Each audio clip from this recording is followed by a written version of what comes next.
Would you randomly crash the vacation of somebody you barely knew? Yeah, I don't think I'd do that either.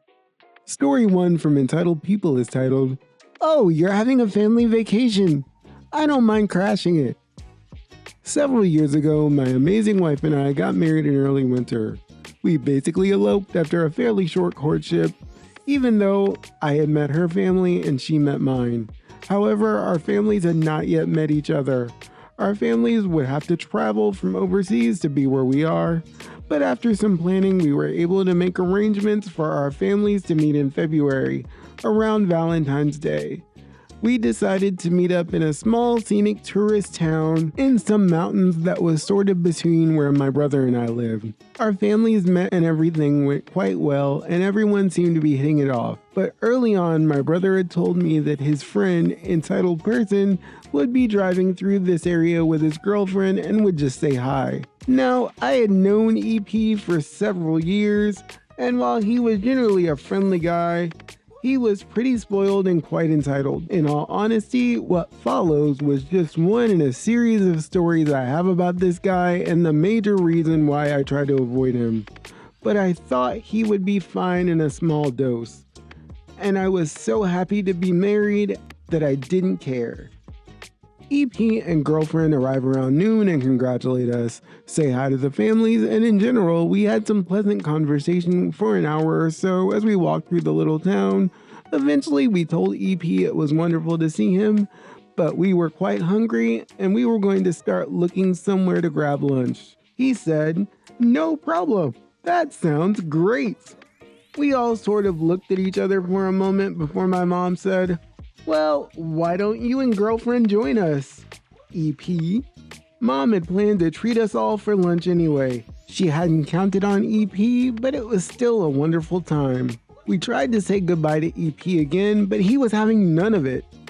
He and girlfriend walked back to the hotel with us, but they were hanging out in the rooms my family was staying in, and we assumed that would be that. Our families met up for our celebratory dinner that my in-laws wanted to treat us all to, with EP and girlfriend in tow. We said, "Hey EP, this is really just a family dinner for us, so..." To which EP replies, "Oh, it's okay, we don't mind." Again, awkward pauses, and my gracious in-laws basically end the silence by inviting them to join us. They proceed to order very expensive meals and drinks while steering the conversation towards themselves. Super weird. We split up for the night and my wife and I went for a walk and just kind of laughed at how weird and socially awkward and out of touch EP and girlfriend were. But at least we would have a day and a half without them. Wrong! We wake up the next morning and meet for breakfast. The hotel had a free breakfast buffet.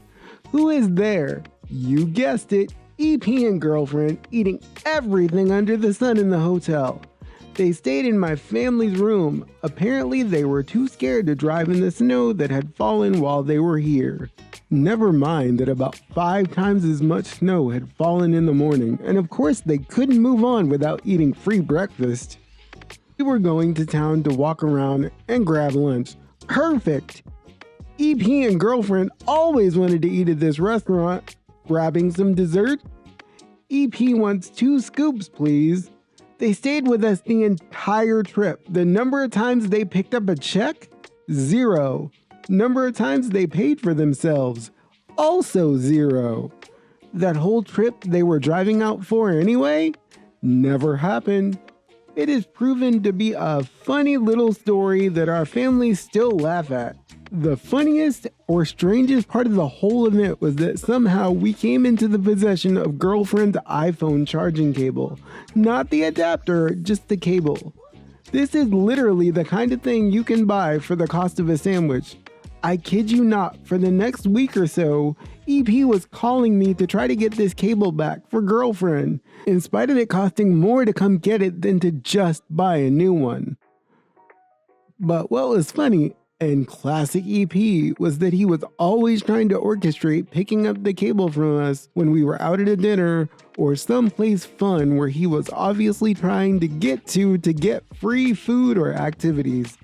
He was audibly disappointed over the phone when I told him I was just leaving it behind the wheel of my car. But fortunately, we have not seen him since. TLDR, my brother's friend crashes a weekend vacation meant for my family to meet my new wife's family. They proceed to eat every meal and snack with us, crash in hotel rooms, never bothered to try to pay for anything. Even after the vacation, he tries to get more free food out of me while trying to get an iPhone charging cable back. The original idea for this YouTube channel was something like this story. I used to wonder, who does that? The original name was going to be The Sheer Audacity, because who has the audacity to show up to a family vacation to score free stuff and not really care that they're intruding? I guess some people really don't have any shame. And then to come back to get an iPhone cable? It's called Five Below or Amazon, dude. You know you have an account. If you're enjoying the stories, don't forget to hit the subscribe button, the like button, and leave a comment down below. How would you handle if somebody you barely knew crashed a family vacation? I'm looking forward to the responses. On to story 2. Story 2, also from Entitled People, is titled, Entitled Neighbor Demands I Stop Using My Own Wi-Fi because it's distracting her plants. Yes, you read that correctly. I live in a townhouse complex with paper-thin walls and a whole bunch of colorful personalities. One of them is my neighbor, a woman in her late 50s who wears tie-dye every single day. She insists she has a telepathic connection with crystals, and once told me my aura was too digital. I'm usually sitting out front on my phone with my computer relaxing. I suppose that's why she feels I'm too digital. But her latest stunt took the cake. Last week, she knocked on my door holding a small potted plant in one hand and a printout of what looked like a hand-drawn diagram of a Wi-Fi signal in the other.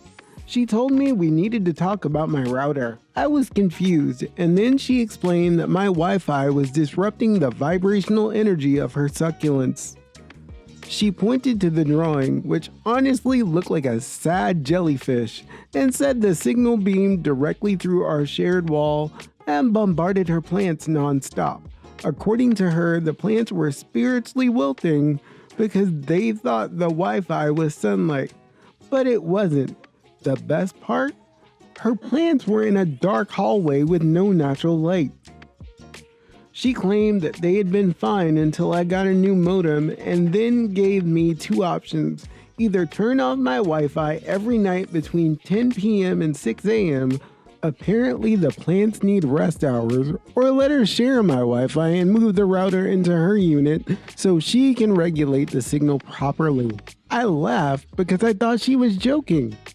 She wasn't. She stormed off as I was laughing at her. I'm currently waiting to see what comes of this. Initially, I was feeling all kinds of empathy for this person, thinking there might be some kind of mental health problem going on. And then you get to the end of it, it was just a new way for somebody to scam Wi-Fi. Seriously? At least they came up with an interesting story.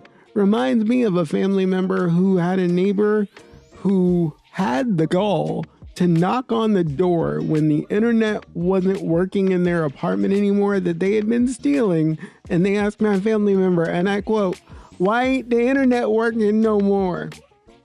If you enjoyed that story, don't forget to hit the like, share, and subscribe button. I've got one more for you today. This one is malicious compliance. Titled, Blow a Minor Incident Out of Proportions? Don't mind if I do.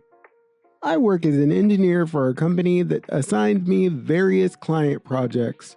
For one such assignment, I was added to a project that wouldn't start for a few weeks. So in the meantime, I stayed focused on other ongoing work. A few days before the project was due to begin, the internal project lead sent me a zip file containing technical documentation, diagrams, requirements, and other materials relevant to the upcoming project. I skimmed through it briefly and then moved on with my day. Nothing unusual. Then a couple of days later, I got an email from the internal company scheduling manager saying that a document had been sent to me, which apparently contained some confidential company information, asking me to delete the email. That's it. No file name, no explanation, just a vague, please delete it. I shrugged and deleted the zip file and replied asking if they could resend it without the problematic part. Then forgot all about it. That is, until I got a call from the most condescending, passive-aggressive person I've ever dealt with, the scheduling manager from the client side. She went on a 30-minute tirade about how the previous project lead never should have sent me that document, how serious the situation was, and most memorably, how she couldn't trust that I had actually deleted it. I quote, "I can't just take your word for it.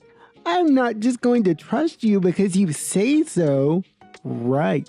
So at that point, I figured, I'm done with you. If you're gonna act like I've just been handed nuclear launch codes, then I'm going to treat it like I've just been handed nuclear launch codes. I said, you're absolutely right. I'll contact our security operations team and report a formal security incident. They can coordinate with your security ops team, and together we can do a full scrub of all relevant mail servers to ensure the document is completely gone. It's really the only way we can be certain. Suddenly, her entire tone changed. "Oh, no. That won't be necessary. It's fine. I believe you."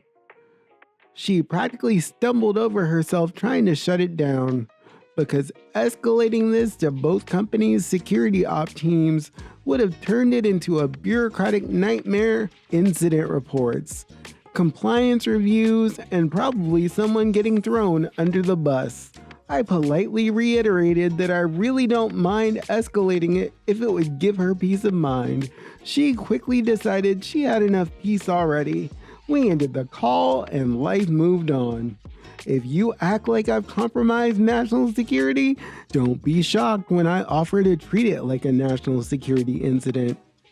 I loved that OP matched the energy but did it in a professional, diplomatic way and shut that down. That lady probably didn't want to do the extra work.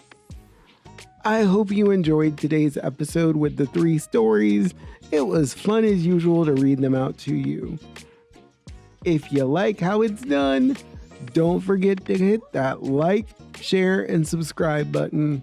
We're still on the road to 100 people with the eventual goal of monetizing. I truly am thankful every time you stop by and watch a video. The fact that you are spending 15 minutes of your day with me is an honor. I will see you next time where we will have more funny stuff. But don't forget, down the road, I've got other things planned. I don't just like making you laugh. There's other ways I want to help you out too. It's all good. I don't just like making people laugh. I've also tried a few sleep stories, and I've been told my voice is pretty relaxing. So don't listen to me and drive, at least not during the sleep story part. You can laugh behind the wheel all you want though. We'll see you next time at Storytime with Sean. Have a great day. Or night, whichever time of day it is. See ya.